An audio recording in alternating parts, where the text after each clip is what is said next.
Entonces, esta función es acotada en el intervalo 1, 2, su recorrido es 1, 4, así que estoy en condiciones de analizar si es integrable Riemann.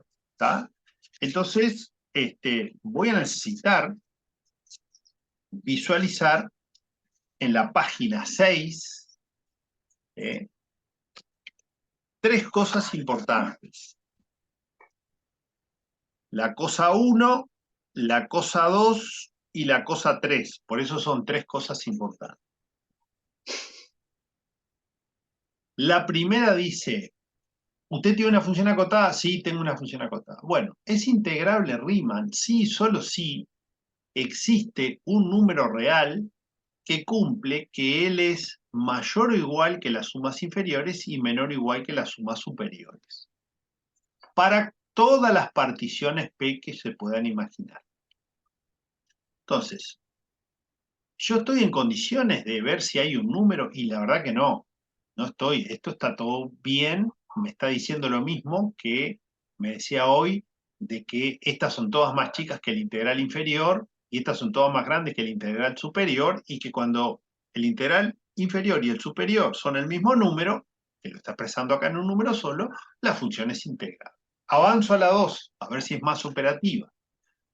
Dice, una función acotada, ¿es integrable Riemann? Sí, solo sí. Vieron que el sí, solo sí dice, son condiciones necesarias y suficientes. Si usted logra probar, usted está frente a una función que es integrable. Entonces, f es integrable si para cualquier número positivo epsilon, usted puede encontrar una partición P de tal manera que la resta de las sumas superiores menos las sumas inferiores pueden ser más chicos que el epsilon.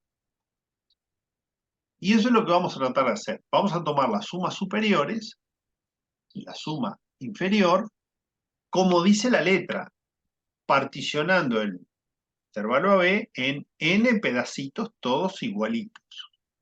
Y vamos a llegar a una fórmula para la suma superior, otra para la suma inferior, las vamos a restar y vamos a ver si esa resta nos da menor que el epsilon. ¿Y qué va a pasar con la resta? Y me va a dar una sucesión. Porque esta es una sucesión, esta es una sucesión. Al restar dos sucesiones me va a dar una sucesión. Ahora, yo estoy acostumbrado, desde que trabajo con pares de sucesiones monótonas convergentes, a que la condición de convergencia, que la resta sea menor que epsilon, y bueno, hay que ver qué nos da la resta. Hay veces que es fácil justificar que es menor que un epsilon. Así que vamos a intentar. A ver qué es. Entonces decimos, bueno, muy bien, vamos. Ojo que me viene preparado. Acá agrandé un poco la cancha porque si no, no veía nada. Acá tengo el gráfico, tengo acá el 1, tengo acá el 2. ¿Está? Y vamos a ver las sumas superiores. ¿Qué fórmula tiene? Entonces voy a particionar mi intervalo en n partes, ¿no? Primera parte, segunda parte, tercera parte, cuarta parte, y se podrán imaginar que como son n, voy a mencionar las primeras 2 o 3 y las últimas, más nada. Ahora, si acá está el 1, que es el x sub 0, ¿quién está acá? Que es el x sub 1.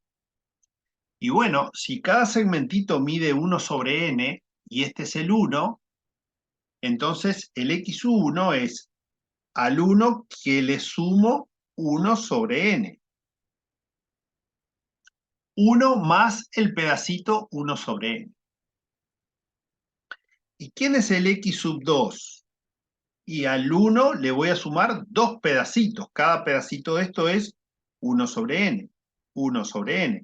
Para llegar al x sub 2, ¿qué voy a hacer? Al 1 le sumo dos pedacitos 1 sobre n. Entonces el x sub 2 va a ser 1 más 2 dividido n. ¿Cómo la ven? Por ahora bien, Bien.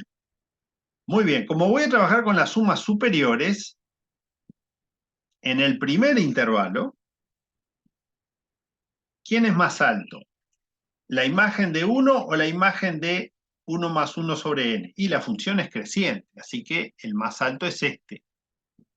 Así que la imagen de 1 más 1 sobre n va a ser 1 más 1 sobre n al cuadrado. ¿No? ¿Por qué? Porque la función es elevar al cuadrado los números que se consideren en el dominio. Quiere decir que para las sumas superiores, repito, tengo acá mi primer rectángulo. Este es mi primer rectángulo. Que tiene como base 1 sobre n. Todos los rectángulos van a tener como base 1 sobre n. ¿Y la altura quién va a ser? Y la imagen del extremo derecho, que es 1 más 1 sobre n elevado al cuadrado. Así que voy a ir anotando porque si no me pierdo. O sea que voy a empezar a armar la suma superior. Entonces, primer rectángulo, base 1 sobre n, altura 1 más 1 sobre n elevado al cuadrado. Esto no es ni más ni menos que la imagen es f de 1 más 1 sobre n. Este es el área del primer rectángulo. Es importante entender esto de entrada en el primer rectángulo. ¿Por qué? Porque en el resto de los rectángulos voy a razonar exactamente igual. O sea, cuando pase al segundo rectángulo, la base, ¿quién va a ser? Va a seguir siendo lo mismo, 1 sobre n. ¿Y cuánto mide la altura? Y la imagen del extremo derecho del intervalo, que es 1 más 2 sobre n, a quien tendré que elevar al cuadrado y me dará la imagen de el máximo. ¿Por qué? Porque estoy armando las sumas superiores. Entonces le tengo que sumar base por altura. La altura es 1 más 2 sobre n elevado a ¿quién? Al cuadrado. Primer rectángulo, segundo rectángulo. Acá hice f de 1 más 2 sobre n. No lo voy a volver a escribir porque si no empiezo a sobrecargar la notación. ¿Alguien no entendió hasta ahí? Bueno, me alegro. ¿Qué voy a hacer? Y voy al tercer rectángulo. Y ya no, me cansé. ¿Tá? ¿Por qué? Porque va a ser todo lo mismo. En el tercer rectángulo tendré que tomar pim, pim, pim, pim, pim, pim, pim, pim. Acá tengo el tercer rectángulo. ¿Y cuánto vale la altura del tercer rectángulo? Y vale la imagen de x sub 3. Y x sub 3 es 1 más 3 dividido n. Este es x sub 3. O sea que voy a tener que tomar 1 más 3 sobre n elevado al cuadrado para tener la altura del tercer rectángulo. No lo voy a escribir, repito. Ahora me voy a concentrar en los últimos. Vamos a ver los últimos. El último, voy a actuar un poquitito con esto, así voy un poquitito con mayor precisión y más rápido. Y el anteúltimo, ahí está. Entonces, el último tiene altura fácil. ¿Qué altura es? 4. ¿Por qué? Porque la altura de este es, bueno, siempre la base es 1 sobre n y la altura es el extremo derecho, así que la altura va a ser 4. Y el anteúltimo va a tener altura. ¿Qué altura va a tener? Y la imagen de este punto que está acá. No se olviden que este, ¿quién es? X sub n. ¿Y quién es este? X sub n menos 1.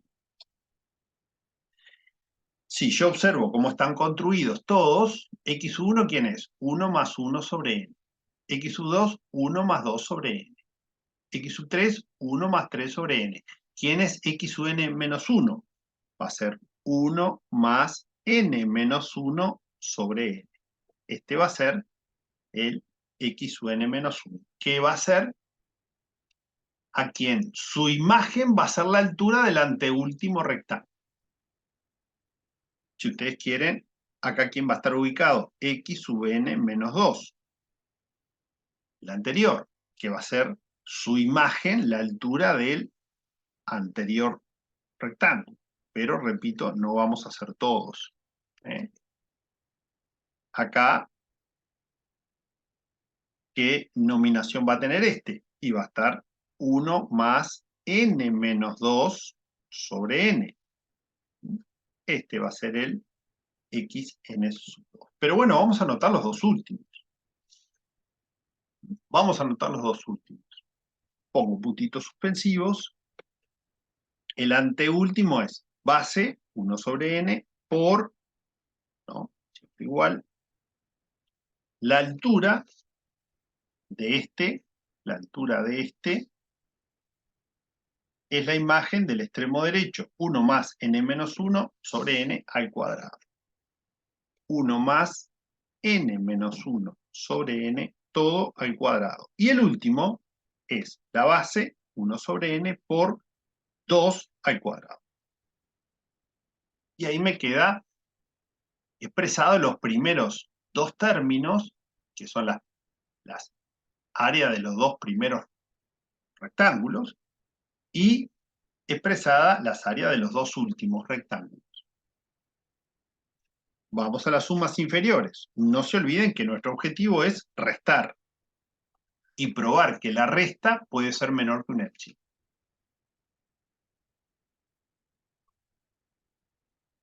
A ver, parece que alguien mandó un mensaje.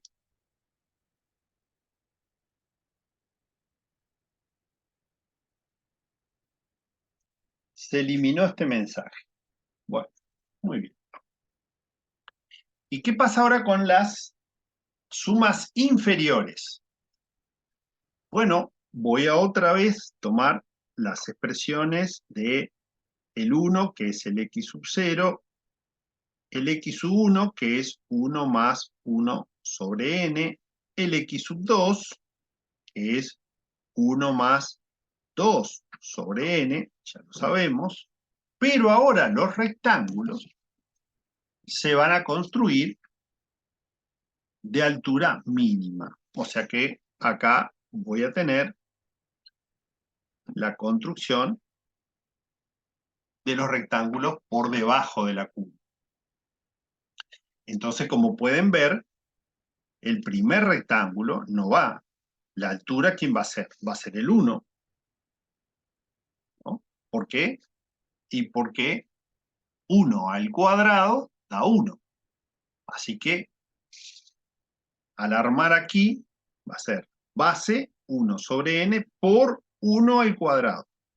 Más. Y ahora voy al segundo rectángulo. El segundo rectángulo, ¿qué altura tiene? Y tiene la altura del primer rectángulo de la suma superior. ¿Por qué? Porque la imagen va a ser la imagen de este, de 1 más 1 sobre n, a quien voy a elevar al cuadrado. Así que este segundo rectángulo va a ser idéntico a el primer rectángulo de la suma superior. O sea que acá voy a tener 1 sobre n por 1 más 1 sobre n al cuadrado. Entonces, sin ser ansioso de más, cuando vaya a restar s menos s, este joven de acá se va a cancelar con este joven de acá. El que no se va a cancelar es este. Y ya puedo ir dándome cuenta que el rectángulo que sigue es este en la suma inferior. Vamos a verlo. Entonces, en la suma inferior, este tercer rectángulo, que no lo hicimos en la suma superior, pero sí lo vamos a hacer ahora para ver que se cancela, ¿qué altura tiene? Y la altura va a ser el cuadrado de 1 más 2 sobre n. La altura es 1, la imagen de 1 más 2 sobre n, que es exactamente la altura que tiene el rectángulo, el segundo rectángulo en la suma superior. Entonces vamos a escribirlo. Base 1 sobre n por 1 más 2 sobre n al cuadrado. Otro que se va a cancelar cuando hagamos la resta. Otro que se va a cancelar. Ahora, ¿qué pasa con los últimos? En la suma inferior. Bueno, en la suma inferior, los últimos, el que no va a estar es el de altura 4. ¿Por qué? Y bueno, por la sencilla razón de que el último rectángulo, cuando estoy tomando las sumas inferiores, su altura es la de la imagen de 1 más n menos 1 sobre n. ¿Tá? Este es el x sub n menos 1. La imagen de este, o sea, este al cuadrado, es la altura del último rectángulo, que es justamente el anteúltimo de la suma superior. Este es el último de la suma inferior. Quiere decir que el anteúltimo de la suma inferior va a ser este de acá, que tiene altura, se me torció la línea, que tiene altura x sub n menos 2, que no es ni más ni menos que 1 más n menos 2 sobre n, que al elevarlo al cuadrado voy a tener la imagen de la altura del anteúltimo rectángulo. Entonces escribo los dos últimos. Base 1 sobre n por 1 más n menos 2 sobre n elevado al cuadrado, más el último, que es este que está acá. Base 1 sobre n por 1 más n menos 1 sobre n al cuadrado. Y tengo 2 que en la resta no se cancela. El último de la suma superior y el primero de la suma inferior. Todos los demás, al restar, se van a cancelar. O sea, este se cancela con este se cancela con este, y todos los subsiguientes, y el último se cancela, perdón, el anteúltimo de la superior se cancela con el último, y este, que lo escribí acá, pero acá no lo escribí, se cancela con uno de acá. Los únicos sobrevivientes en la resta es 1 sobre n por 4, 1 sobre n por 4, menos 1 sobre n por 1, 1 sobre n. O sea que la resta me da 3 sobre n. Como decía la propiedad, se podrá demostrar que hay una partición, existe una partición del intervalo 1, 2, que la resta es menor que epsilon. Sí existe una partición. ¿Cuál partición? La partición de n intervalos, todos iguales. ¿Qué partición tomé? N intervalitos, todos iguales. Como dice la letra de la consigna, tome el intervalo de longitud 1, o sea, que va desde el 1 hasta el 2, y lo particiona en n intervalos igualitos. Es una partición posible de las infinitas que yo puedo tomar. Con esa partición, la resta de la suma superior menos la suma inferior me da el cociente 3 sobre n. Y 3 sobre n es menor que epsilon si, solo si, es verdad que existen naturales que superen ¿a quién? Al número 3 sobre epsilon. ¿Y esto por qué siempre es cierto? Porque por más chiquitito que sea el epsilon, que va a hacer que 3 sobre epsilon sea enorme, siempre van a haber infinitos naturales que superan 3 sobre epsilon. Se llama la propiedad arquimediana de los números naturales. Los números naturales no poseen cota superior. Entonces, no importa cuán grande sea este número, siempre van a haber infinitos naturales superiores a él. Por lo tanto, por la propiedad de Arquímedes, queda probado que f es integrable según Riemann. Integrable Riemann, ya que encontramos una partición, la que nos dio la letra de ejercicio, 1 sobre n, que hace que esta resta pueda ser siempre menor que cualquier épsilon que se elija. Yo elijo cualquier épsilon, siempre 3 sobre n va a ser menor que épsilon, o sea, dado épsilon positivo, 2 puntos, 3 sobre n es menor que épsilon, sí, solo es sí, 3 sobre épsilon es menor que n, y esto es cierto por la propiedad de Arquímedes. Quiere decir que yo ya tengo asegurado de que la función x al cuadrado es integrable. Pero el ejercicio me pide, desgraciadamente, que calcule cuánto vale la integral. Dice, calcule cuánto vale. Primero vea que es integrable. Bueno, muy bien, ya lo vi. Ahora tengo que saber cuánto da el número. Y esta propiedad para saber cuánto da el número no me sirve. La propiedad que me sirve, ¿no?, de las condiciones necesarias y suficientes de integrabilidad, estas tres, esta es la que vamos a hacer. Ya que tenemos la fórmula de las sumas superiores y de la fórmula de las sumas inferiores, tomamos una de ellas, le hacemos el límite, total, las dos van a tener el mismo límite, ya que la diferencia puede ser menor que cualquier épsilon. Por lo tanto, convergen al mismo número. Hágale el límite y ese número va a ser la integral. ¿Qué es lo que vamos a hacer? Vamos a tomar la fórmula de una de ellas, por ejemplo, esta fórmula, y le vamos a hacer el límite cuando n tiende a infinito. Y ahí voy a poder descubrir cuál es el integral definido de la función x2 si tomo el intervalo 1, 2. Y ahí viene un trabajo extra, que es el cálculo del integral. Entonces ahora viene cálculo de la integral de 1 a 2 de x2 diferencial x. ¿Qué voy a hacer? Y voy a hacer el límite de, por ejemplo, ese chico, cuando n tiende a más infinito.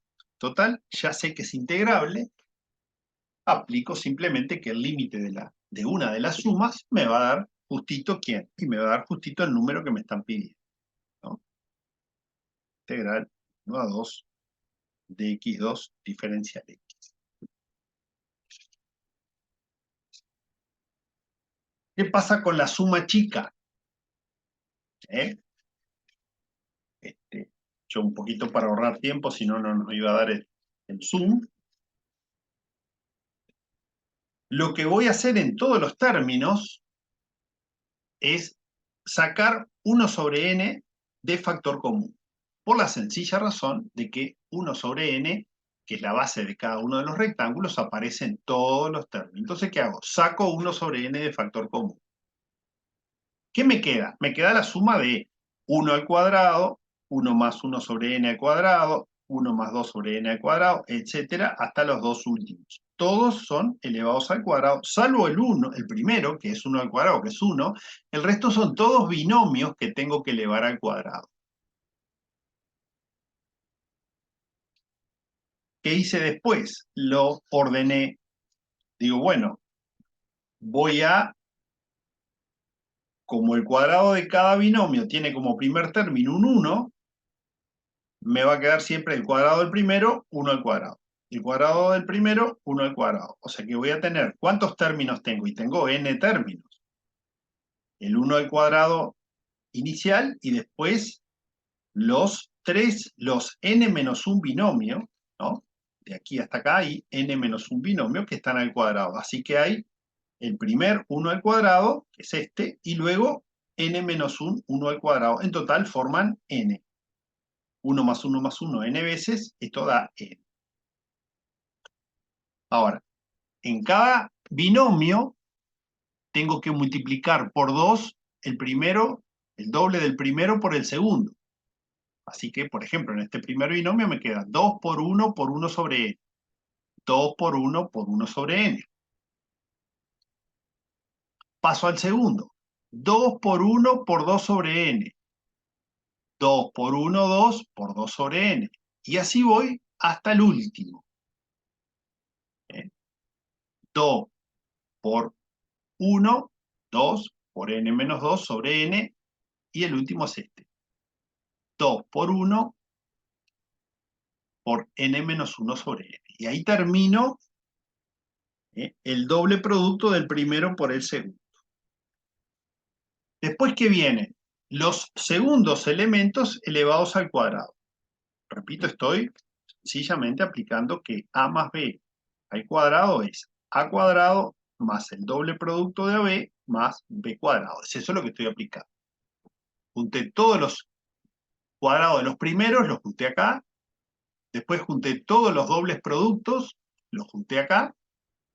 Y ahora voy a juntar todos los cuadrados de los segundos. 1 sobre n al cuadrado, 2 sobre n al cuadrado, 3 sobre n al cuadrado, que no lo escribí, y estos dos últimos al cuadrado. N menos 2 sobre n al cuadrado y n menos 1 sobre n al cuadrado. Y ahí tengo desarrollado todos los binomios. ¿Qué voy a hacer después? Bueno, estos los agrupo en n. ¿Y qué voy a hacer acá? Voy a sacar 2 sobre n de factor común. Entonces, si saco 2 sobre n de factor común, acá me queda 1. Si acá saco 2 sobre n de factor común, acá me queda 2. Hasta el último, si saco 2 sobre n, ¿qué me queda? n menos 1. O sea que en este segundo gran término, al sacar 2 sobre n, me queda la suma de 1 hasta n menos 1. Suma de naturales. ¿Ah? ¿Que se acuerdan? Que habíamos La dicho sumatoria que... de Gauss. Exactamente. ¿No? Yo lo anoté acá, se muestra por inducción completa que la suma de n menos 1 naturales es el último más el siguiente sobre 2. Quiere decir que todo este paréntesis lo voy a suplantar por n menos 1 por n sobre 2. Siempre es el último por el siguiente sobre 2.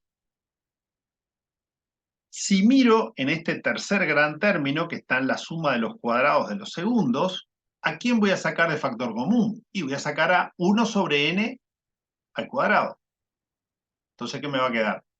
1 al cuadrado.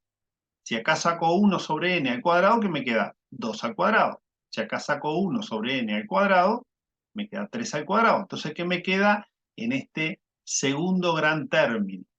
La suma de los cuadrados de los naturales que van desde 1 hasta n menos 1. Y ahí tengo la otra formulita que me pasaron hoy, que es el último, n menos 1, por su siguiente, que es n, por el doble del último más 1, todo sobre 6. Entonces voy a poder sustituir y quedarme con 1 sobre n por n más 2 sobre n por este polinomio de segundo grado, más 1 sobre n cuadrado por este polinomio de tercer grado. Aquí hago las sustituciones y se me terminan los puntitos suspensivos gracias a las formulitas de Gauss que se pueden demostrar muy fácil por inducción completa. Hago algunas simplificaciones. Si tengo 2 sobre n y tengo que multiplicar por n menos 1 por n sobre 2, 2 se simplifican, n se simplifican. Acá pasa lo mismo. Simplifico n con n y voy llevando esa expresión a lo más simple posible. Pero ya me queda una función racional, son dos polinomios en n, a quien yo le voy a hacer el límite, pero ya me queda una papita, me queda muy fácil, ¿no? N más n menos 1 es 2n menos 1.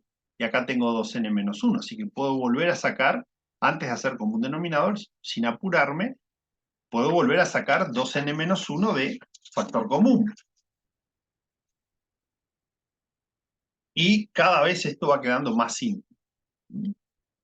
1 sobre n, 2n-1 que saqué de factor común, 1 más n-1 sobre 6n, acá sí hago común denominador, acá multiplico 2n-1 por n y hago límite. Y cuando hago límite, es clarísimo que aquí voy a tomar los de mayor grado y me va a dar 2, y aquí voy a tomar los de mayor grado y me va a dar 7/6.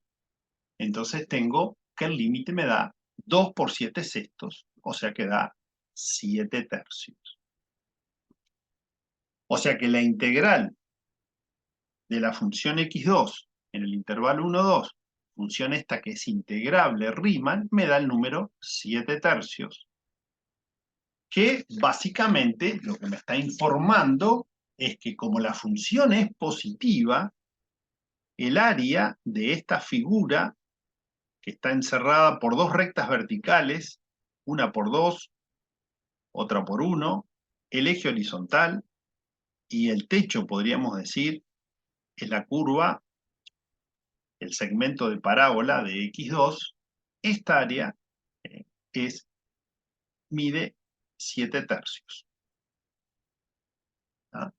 Cosa que podemos verificar perfectamente si ingresamos en GeoGebra la fórmula x2 y le pedimos que la integre en el intervalo 1, 2, enseguida me va a decir, mire que da 7/3. ¿Está? O también me lo va a decir, nosotros cada vez que tengamos que sacar una integral definida no vamos a hacer este procedimiento extremadamente engorroso, sino que nos vamos a basar en el famosísimo teorema o regla llamada de este señor, que junto con Riemann son los capos de los integrales. El señor Barrow, que lo estoy buscando, y se encuentra en la página 17. Página 17. Acá está la famosa regla de Barrow para calcular integrales definidas de funciones que son integrables. Si f es integrable en el intervalo AB, y tengo la fortuna de conocer una primitiva de f, entonces la integral definida en el intervalo AB de esa función es tomar la primitiva, suplantar por el extremo derecho del intervalo y restar la sustitución del extremo izquierdo del intervalo. Fíjense que en este caso podemos observar que una primitiva de x2, una primitiva de x2,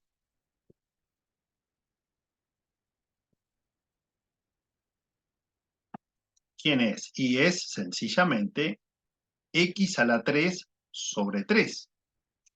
Más una constante, pero dice Barrow, usted tome una, no precisa tomar la constante, porque dice Barrow, si usted conoce una primitiva, ya está. Por lo tanto, por Barrow,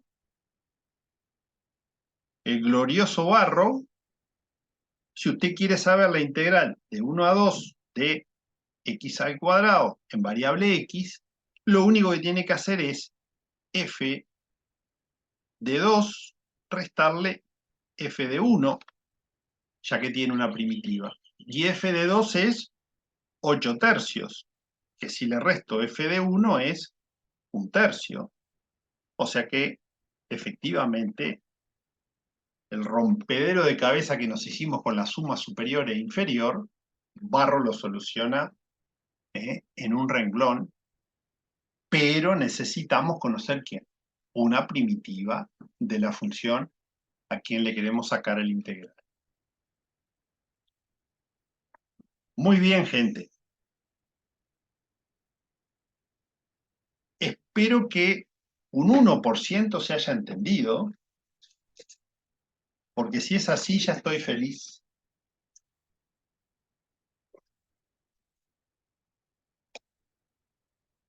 Y si les parece bien, ahora sí damos esto por finalizado, salvo que quieran agregar alguna consulta, si es que nos da el tiempo, y si no nos da, y tienen alguna consulta, abrimos otra porque estamos todavía en horario de clase.